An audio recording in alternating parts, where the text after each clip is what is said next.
America's downfall won't be caused by foreign enemies, economic collapse, or lack of innovation.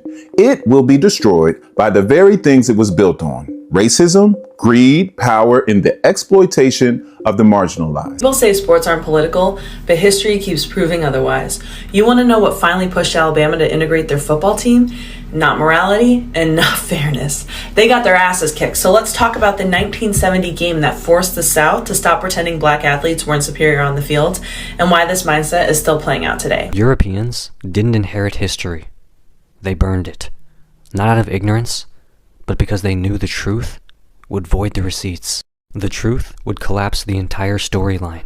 So they rewrote the narrative in powdered wigs, hiding genocides under Latin, and renaming every theft as discovery.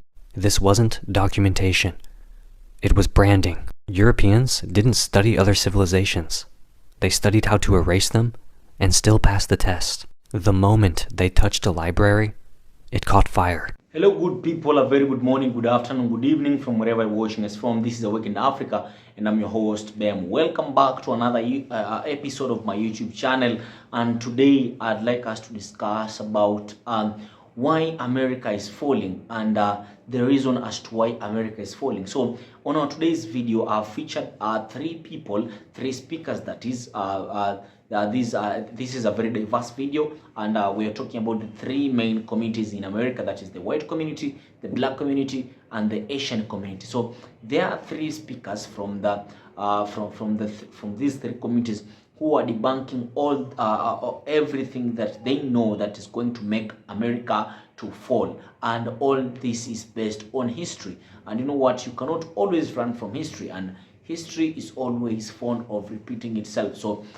there are things that are making America to fall, and here is why. So I'd like you to be very attentive to watch this video to the very end to understand why, if these things are not going to be rectified, America is going into the pits. America already is in the hands of the dogs, the oligarchs, its leaders who don't care about the welfare of the people, the prosperity of the nation. They don't care about the economy. They just fond of doing these shit show every day here for PR, but they're not behind the scenes. They're not working. They're just trying to break America to its very last piece. So guys, let us watch these clips and then I'll be back with further analysis. But before that, of course, I'll ask you most definitely, if this is your very first time to watch me, kindly subscribe this channel, like this video, leave a comment, because I'd like us to have the conversation going on. Don't forget to turn on post notifications, because every day I post new videos and I'd like you to be the very first person to watch my videos. Right about now, we jump straight to the clips and I'll be back with further analysis. People say sports aren't political, but history keeps proving otherwise. You want to know what finally pushed Alabama to integrate their football team? Not morality and not fairness. They got their asses kicked. So let's talk about the 1970 game that forced the South to stop pretending black athletes weren't superior on the field, and why this mindset is still playing out today. So by 1970, Alabama football under Bear Bryant was a powerhouse. But there was one problem, okay? They refused to integrate. While other schools were already recruiting black players, Alabama was holding on to segregation like their lives depended on it. And why wouldn't they? In the Jim Crow South, college football was as much about white supremacy as it was about winning games, okay? Let's be honest.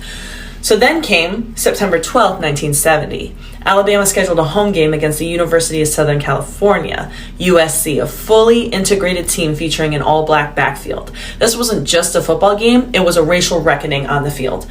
So what happened? USC absolutely destroyed Alabama.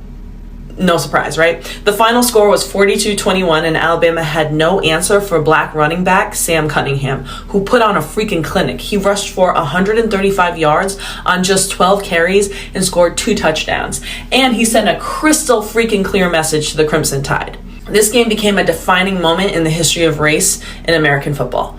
So for the first time, the South couldn't deny it anymore. Black players weren't just equal, they were superior on the field. And legend has it that after the game, Alabama's head coach Bear Bryant brought Cunningham into the Alabama locker room and told his players, "This is what a football player looks like." But let's be clear, Brian didn't just suddenly become anti-racist, okay? He realized that if Alabama wanted to continue to dominate, they had to start recruiting black players. The game had such a profound impact that Brian asked Alabama's Board of Trustees for permission to recruit players regardless of color. Less than a year later, in 1971, Alabama fielded its first integrated varsity squad. And once that door opened, the entire SEC had no choice but to follow suit. But we know that not everyone supported integration, okay? Many white parents and fans were furious, claiming their white sons would lose out on opportunities because Alabama was now forced to recruit black players. Does this sound familiar? This isn't just sports history, okay? It's a blueprint for how progress actually happens and how people react when the system that they've always benefited from starts to change. And in today's world, this is exactly what DEI is supposed to be about. Casting the recruiting net wider to ensure that the best, most qualified candidates get the job regardless of race, gender, or background, okay? But here's the problem. America was never built on inclusion. It was always built on exclusion. The version of normal that we have was never based on merit. For decades, white people never had to compete fairly because Black, Asian, Indigenous, etc. candidates weren't even considered. And the second we started actually playing fair, white folks started realizing just how mediocre a lot of them were. And instead of admitting that, they blamed their loss of opportunities on diversity. They never lost advantage. They lost a little bit of it. And this is why people scream about DEI hires and affirmative action instead of acknowledging the decades of white affirmative action that came before it. Because the way racism, sexism, and exclusion were allowed to thrive was through stereotypes that made white men seem naturally superior. And when that illusion breaks, it sends people into panic. But history keeps proving the same point over and over. When you shut out entire groups of people, you only hurt yourself in the long run. Look at Alabama. I mean, they couldn't keep up at all when they had an all-white team, and if they had refused to integrate, their football dynasty would have collapsed. Europeans didn't inherit history. They burned it. Not out of ignorance, but because they knew the truth would void the receipts. The truth would collapse the entire storyline. So they rewrote the narrative in powdered wigs, hiding genocides under Latin, and renaming every theft as discovery. This wasn't documentation. It was branding. Europeans didn't study other civilizations. They studied how to erase them and still pass the test. The moment they touched a library, it caught fire. Egypt, the Rosetta Stone was looted. The nose of the Sphinx was blown off. They stood over the ruins and declared Africa illiterate. India, Nalanda, one of the world's oldest universities, torched. 9 million manuscripts vanished. Then they published textbooks claiming Europe invented math. Mesoamerica, over 5,000 Maya codices burned in church bonfires, called satanic, and then centuries later, copied for European astronomy. Mali, Timbuktu had more written texts than all of medieval Europe, and France buried them in sand until African scholars smuggled them out in the dark to preserve their own knowledge from European archivists. This isn't history. This is a global arson scene, and the suspects kept the ashes. They didn't just erase, they rebranded. Algebra becomes Western math. Optics becomes Galileo's dream. Surgery, astronomy, navigation, pulled from Arabic, African, and Asian sources, stripped of origin, and resold in powdered French as the Enlightenment. They erased the Ethiopian roots of early Christianity, the Nubian queens who governed astronomical calendars, the zero-based logic of India, the land stewardship of the Haudenosaunee, the feminist inheritance of the Ibwa, and replaced it all with a montage of pale men thinking in cellars. They didn't progress. They plagiarized and pretended to be the source. The Renaissance wasn't a rebirth. It was a break-in. While Europe was still exercising women for having dreams, the Islamic world had hospitals, legal scholarship, chemistry labs, and academic peer review. And when Europe finally woke up, it did so by translating Arabic texts that had already preserved Greek, Indian, Persian, and African thought.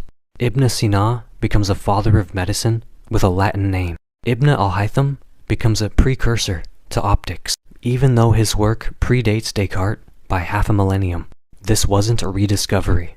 It was relay theft, with the baton of knowledge passed through fire, and then whitewashed mid-sprint. Even their maps lied. The Mercator projection stretches Europe, shrinks Africa, and centers the world around imperial delusion. The Middle East is only middle if Europe is the sun. Western civilization includes Australia and Canada, but not Ethiopia and Mexico, even though they had alphabets before Greek even existed. They called Africa tribal and forgot Europe was governed by inbred warlords in muddy castles with no plumbing. They called Haiti violent and named cities after Napoleon. They called indigenous science myth and European mythology canon.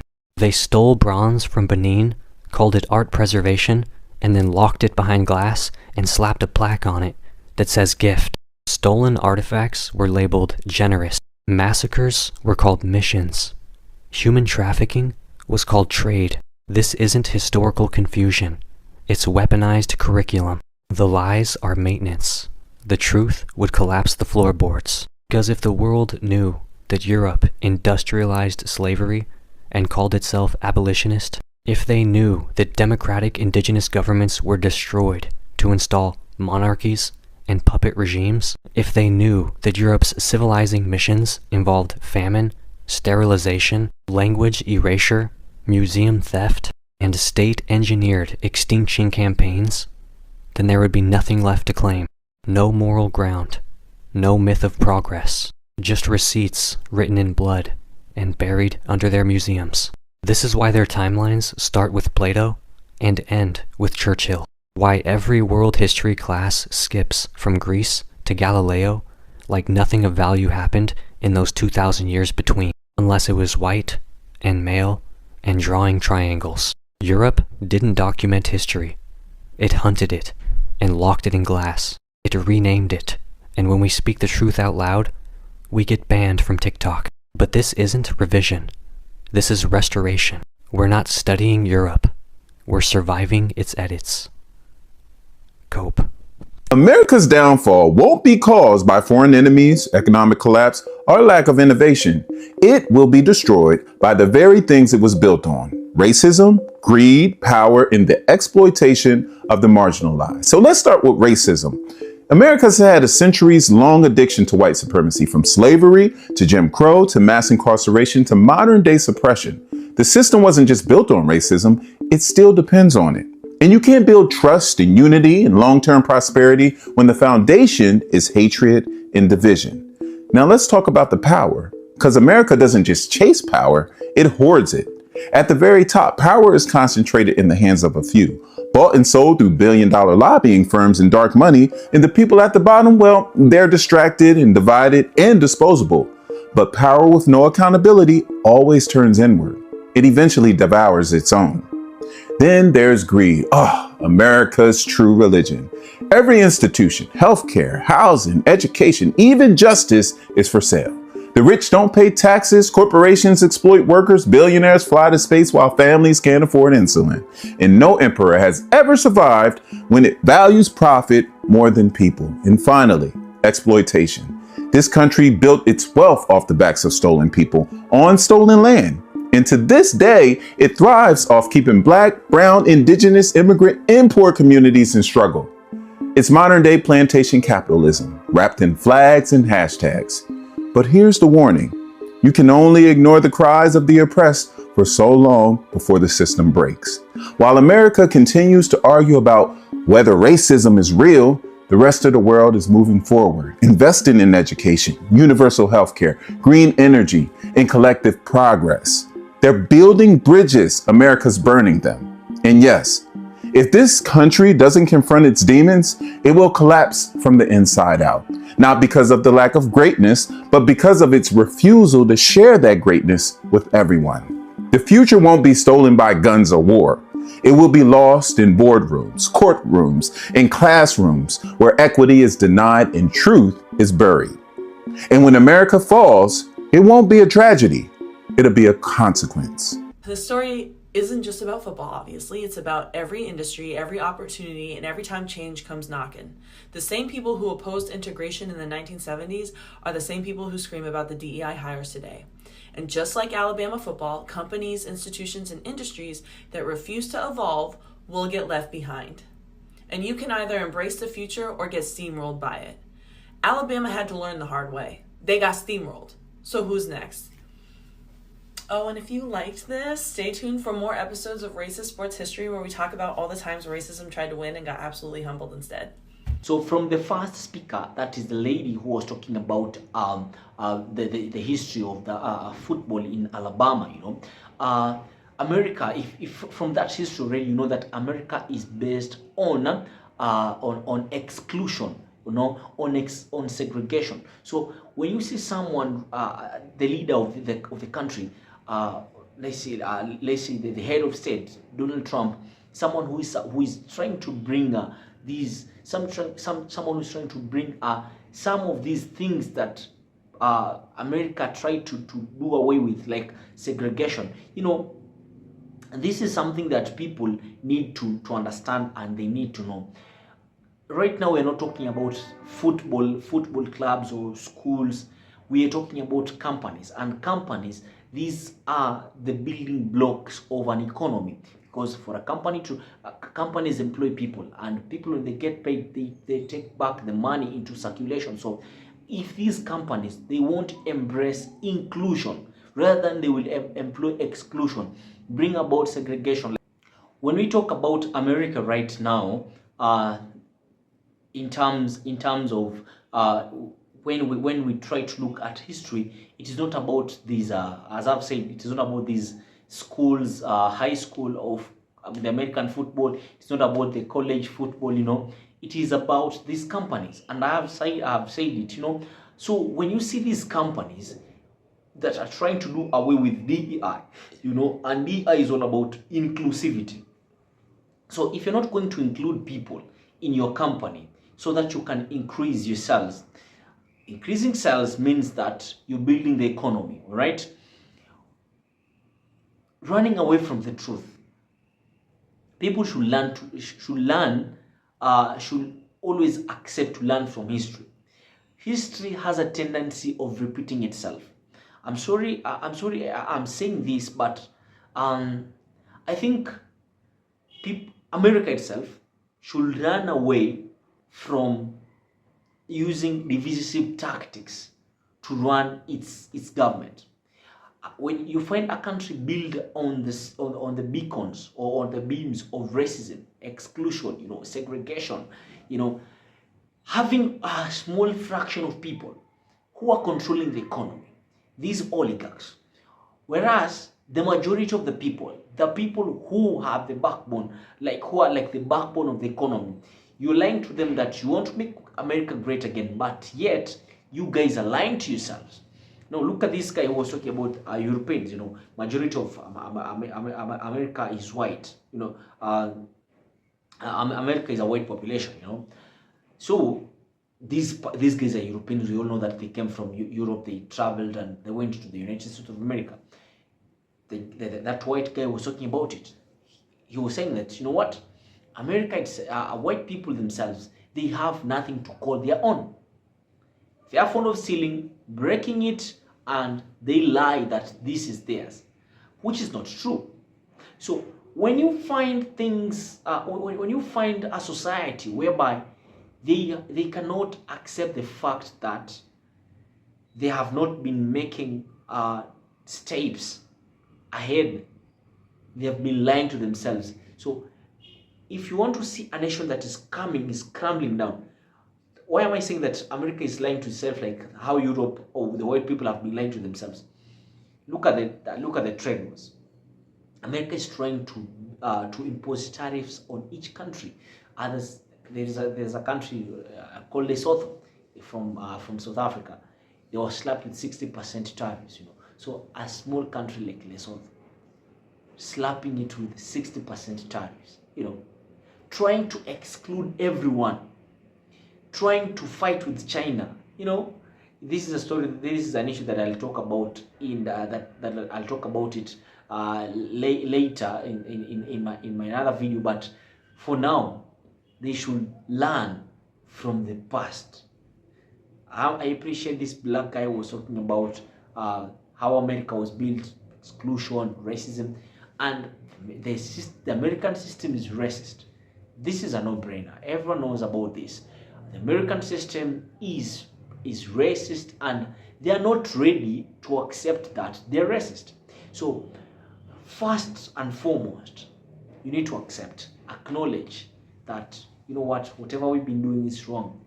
And I'm telling you, America is on the verge of collapsing, because if powerful economies are trying to sideline them, say, you know, they're saying, like, if you guys are going to slap us with tariffs, then we're not going to force you to have or do business with us.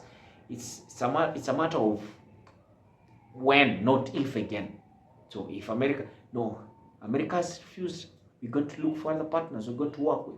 So I think this issue of everything goes back to racism and segregation, exclusion, you know, mass incarceration. Talk about these Jim Crow laws, you know. It's all about demeaning other people, you know, demeaning other people. And for America to prosper, it needs the Asian community. It needs to work with China.